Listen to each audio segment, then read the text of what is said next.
Hey guys, how's it going? Justin here. Welcome back to the channel. So, in this video, I wanted to answer some questions that you have posted on my channel, and I guess like the most common question that I get almost all the time is, "Hey Joster, which one is the best budget TV for either my PlayStation 5 or the Xbox Series X?" I get that question a lot, so I wanted to give it to you right now straight.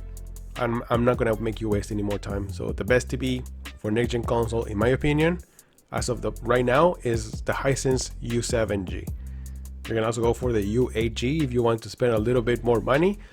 But as of right now, the Hisense U7G, it's probably the cheapest one that you can find that has all those gaming features like 4K 120 Hertz, HDR gaming, Dolby Vision gaming. It also has VRR. It also has FreeSync, 1440p 120 Hertz, just in case if you want to connect your PC or maybe you want to use your Xbox with that resolution. And it also has auto low game latency. I mean, it has every single feature that every gamers want for the next gen consoles. Right now on Amazon, you can find the U7G 55-inch version for $600. $600 with that TV that has all those gaming features, right? Now let's say that you want to go for 65-inch, which I think I would go. So that means that you're going to spend $900 for a 65-inch Hisense U7G. So that's less than $1,000, and you're gaining 10 inches for, you know, different $600 and $900. That's a $300 difference. I would just, you know, I will go for it. If you have the space, if you want to go bigger, 65-inch is a really good size. I like it. 10 inches is 10 inches, and it does make a difference. So that's how it is. Don't spend too much money. Less than $1,000. Go for the U7G. You won't regret it. Now, about 2 weeks ago, I uploaded a video regarding Dolby Vision gaming with the Hisense U8G, which in this case, this also applies to the U7G, although I don't have the TV anymore, but the U8G and the U7G are almost identical. But anyways, in this video that I uploaded, some people left some comments that I thought they were pretty interesting, and I decided to answer those comments or those concerns. So let's go and see how I can help. Alright, so the first one is by Shany Boy. I hope I pronounced that correctly. So he says, local dimming creates input lag, so does active contrast. You should turn that off. He continues saying, plus keep contrast at 50, otherwise you're losing the 1500 peak brightness. Go on to PS5 instead of the move. Okay, so the main concern about this is that local dimming and also active contrast create input lag. Let's go see if that's true. So we're gonna go into the TV. Just wanted to show you that everything is working properly. Let's go into picture real quick. Backlight, local dimming is on, right? And then let's go into advanced settings. And active contrast is on a medium. All right. I am using port number 4, which is the one that has HDMI 2.1 features. All right, so I have connected my input lag device to port number 4. 3 and 4 are the ones that are full HDMI 2.1 features. Let's turn it on. See what happens. So input lag right here, it's at 700. It just keeps fluctuating all the time. Let's test the input lag here.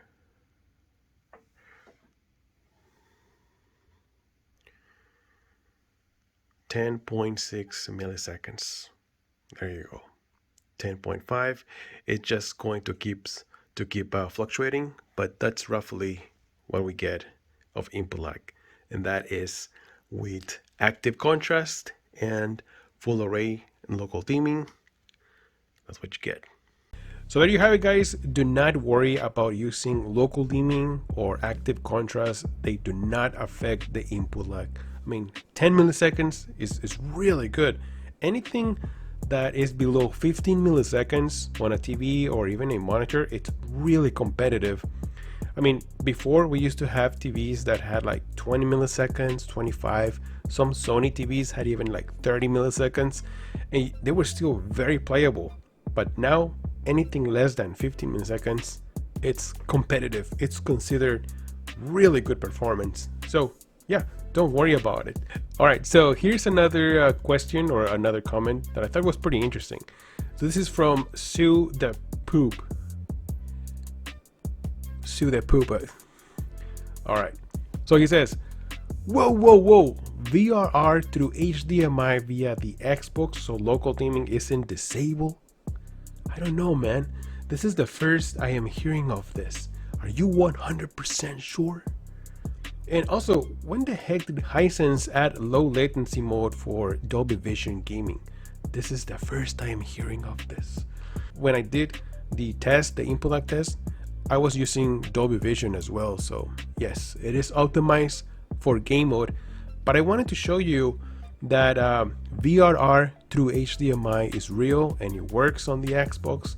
Even if you don't have FreeSync turned on, it works.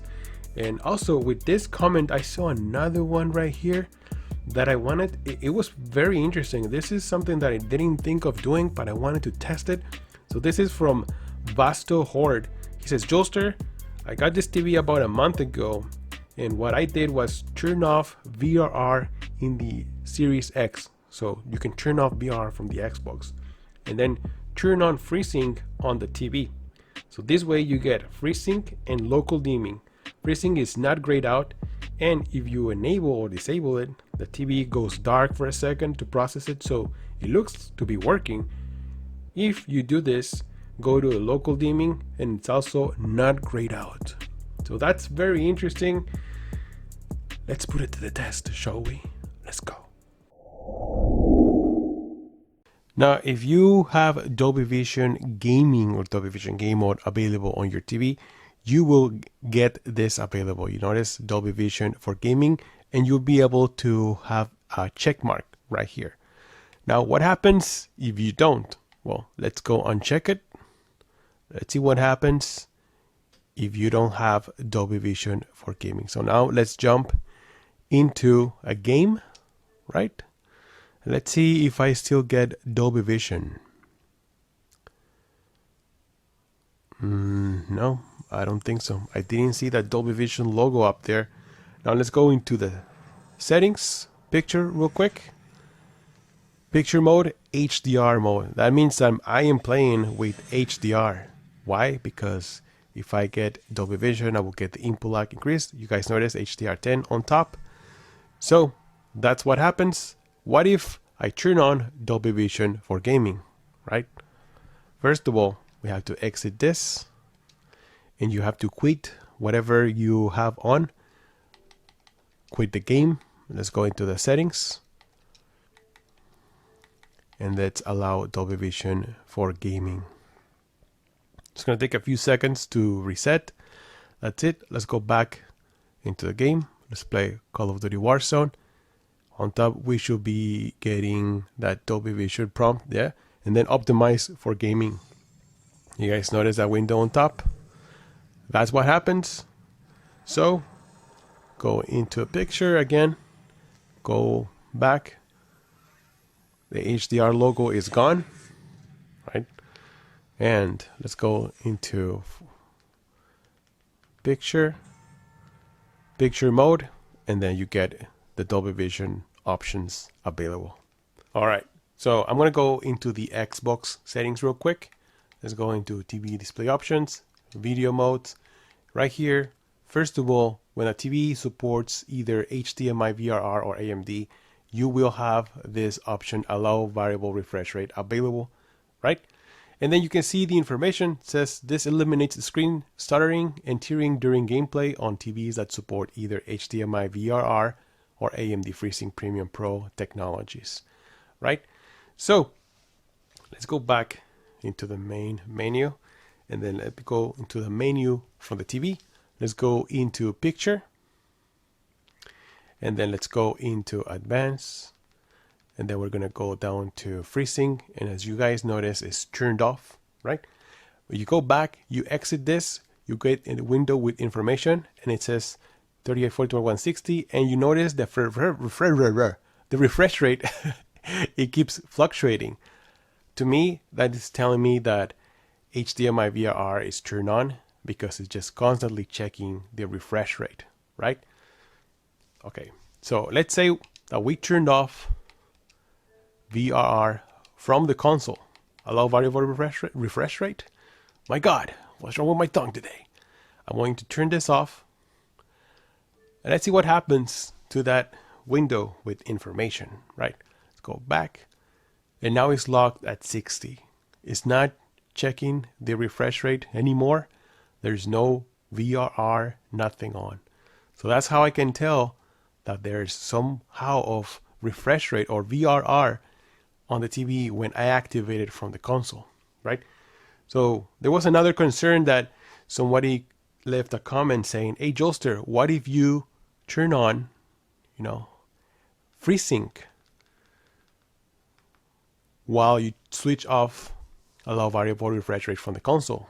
If you do that, then you will have local dimming while using FreeSync.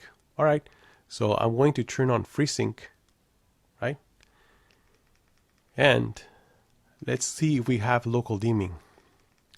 Let's just double check that and yes, local dimming, it is available and everything should be working fine. You'll be able to switch it, but let's see what happens if VRR is actually turned on. It's not. It is locked at 60 Hertz. That means that even though the TV, I was able to turn on FreeSync, but it is not turned on from the console, it's not working. It's locked at 60 Hertz. So that option doesn't really work. You need to turn it on from the console, not from the TV. All right. So what happens if your TV doesn't have HDMI VRR at all?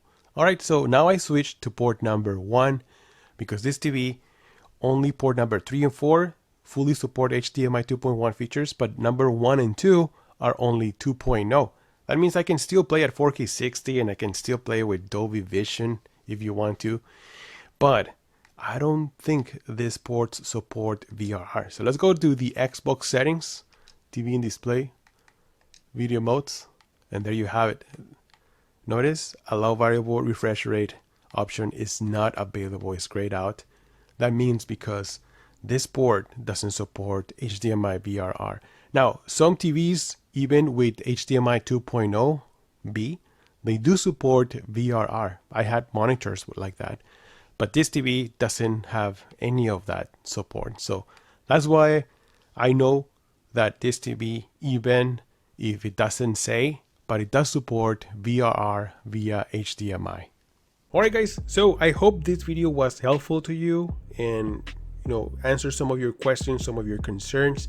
If you have any more questions, let me know in the comments below on this video so I can answer it probably like next week. But if you're on the market looking for a budget TV for your next gen consoles, this is a really good option. As I mentioned at the beginning of the video, either if you go to from the U8G or the U7G, both are great options. They're great performance for gaming. They offer a lot of features and it's also good for movies and streaming. So it's like a win-win situation for you guys. Save some money and have a really good experience while gaming. All right, so thank you so much, and I hope you enjoyed this video. If you did, leave a like, smash that like button, and subscribe to the channel if you haven't. Do it. All right, I'm Joelster, and I'll see you guys in the next one. Joelster out.